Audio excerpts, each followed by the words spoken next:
માં થયેલી લૂંટના આરોપી પકડાયા છે। સોની વેપારી પાસેથી 30 લાખના દાગીના લૂંટાયા હતા। પોલીસે 2 આરોપીઓની ધરપકડ કરી છે। લૂંટમાં ગયેલો 50% મુદ્દામાલ રિકવર કરવામાં આવ્યો છે। મુખ્ય આરોપી અબડાસાના શખ્સને ઝડપી લેવા માટે ચક્રો ગતિમાન કરાયા છે। તો એમની પાસેથી एक्चुअल મુદ્દામાલ જે લૂંટમાં વપરાયેલો એ મુદ્દામાલ એમની પાસેથી મળી આવ્યો છે અને એ બે ઇસમો એક મુસ્તાક પચાણ છે અને નાલી મીઠા કરીને એક ઇસમ છે, એ બંનેની ધરપકડ કરવામાં આવી છે અને એ જે एक्चुअल સ્વિફ્ટ કાર જે વપરાયેલી ગુનામાં જૂનાગઢમાં સિંહણે નદીમાંથી શિકાર કર્યો। નદીમાં ઝંપલાવી સિંહણે બકરાનો શિકાર કર્યો। ઉતાવળી નદીના ઊંડા પાણીમાં સિંહણે ઝંપલાવ્યું। શિકારને મોઢામાં લઈ પાણીની બહાર નીકળી।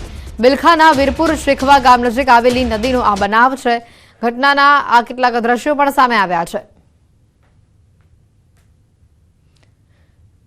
સિંહણે કઈ રીતે બકરાનો શિકાર કર્યો, પહેલા તો ઊંડા નદીમાં તે તરાપ મારે છે અને ત્યાંથી બકરાને મોઢામાં દબોચીને તે બહાર નીકળે છે। સિંહણનો આ શિકાર કરતો વિડીયો સામે આવ્યો છે।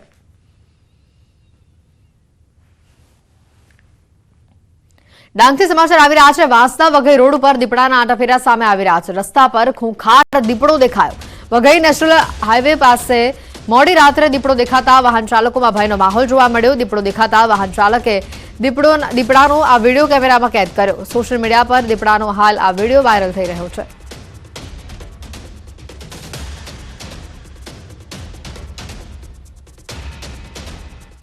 થરાદના ચાંગડામાં વન્યપ્રાણીએ હુમલો કર્યો। રાયડાના ખેતરમાં વન્યપ્રાણીએ હુમલો કરી ગાયબ થયા હોવાના સ્થાનિકોનો દાવો છે।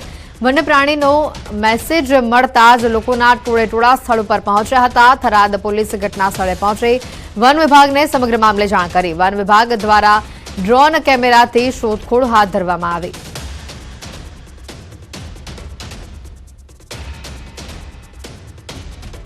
પીજીમાં રહેતા યુવાનો પીજીના ભોજનને લઈને ચેતજો। અમદાવાદના સોલા વિસ્તારમાં યમુના પીજીના રસોઈ ઘરમાંથી મળ્યો છે અખાદ્ય ખોરાક।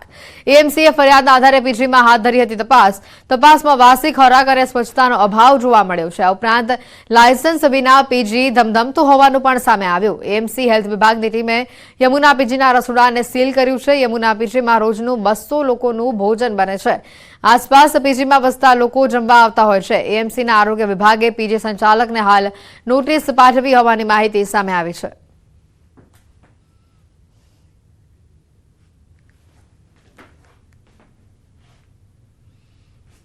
અને હવે વાત કરીશું વિકાસ કાર્યોના ભેટની।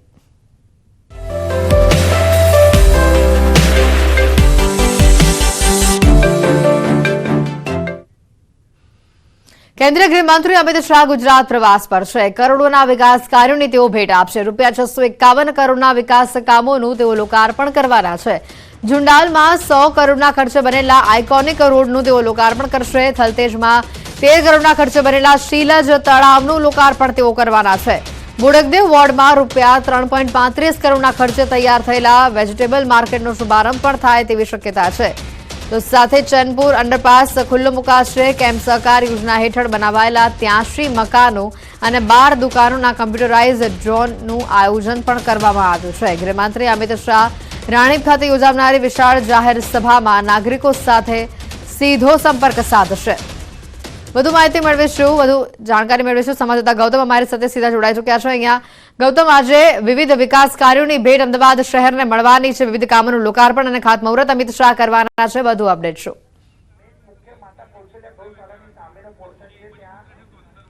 ચોક્કસથી કેન્દ્રીય ગૃહમંત્રી અમિત શાહ જે છે તે આજે ગુજરાત મુલાકાતે આવ્યા છે। ગુજરાત મુલાકાત દરમિયાન 8 જેટલા વિવિધ કાર્યક્રમોની અંદર હાજરી આપવાની છે। સૌપ્રથમ વાત કરવામાં આવે તો હિન્દુ આધ્યાત્મિક મેળાનું આયોજન જે છે તે કરવામાં આવ્યું છે અને તેમાં કેન્દ્રીય ગૃહમંત્રી ઉદ્ઘાટન જે છે તે કરવાના છે।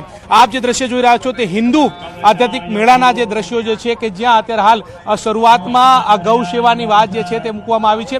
તેનો એક ડોમ તૈયાર કરવામાં આવ્યો છે અને તેમાં સપ્ત ગૌ મંદિર જે છે તે તૈયાર કરવામાં આવ્યું છે, એટલે કે ગાયોની પૂજન અર્ચન જે છે તે કરવામાં આવ્યું છે। સાથે ગુજરાતની અંદર જેટલા ધાર્મિક સ્થળો જે છે તે આવેલા છે તે સ્થળોની પણ પ્રતિકૃતિ જે છે અહીંયા મૂકવામાં આવી છે। દ્રશ્યો તમારી સાફ રીતે જોવા મળી રહ્યા છે કે જે અયોધ્યાની અંદર રામ મંદિરનું નિર્માણ પામ્યું છે અને તે રામ મંદિરની પ્રતિકૃતિ જે છે તે પણ અહીંયા દર્શાવવામાં આવી છે. સાથે તે ઋગ્વેદ જે દ્વાર જે છે તે દર્શાવવામાં આવ્યું છે અને ત્યાં મંત્રોચ્ચાર સાથે જે ધાર્મિક વિધિ વિધાન જે છે તે ચાલી રહ્યા છે. મહત્વનું સાથે તે છે કે મુખ્યમંત્રી ભૂપેન્દ્ર પટેલ જે છે તેમની વિશેષ ઉપસ્થિતિ રહેવાની છે. રાષ્ટ્રીય સ્વયંસેવક સંઘના કાર્યકારી સદસ્ય ભૈયાજી જોશી જે છે તે મુખ્ય વક્તા તરીકે હાજરી જે છે તે આપવાના છે. આ વાત કરવામાં આવે તો 250 જેટલા સેવાભાવી સંસ્થા જે છે તે મેળાની અંદર જે છે તે જોડાયેલા છે.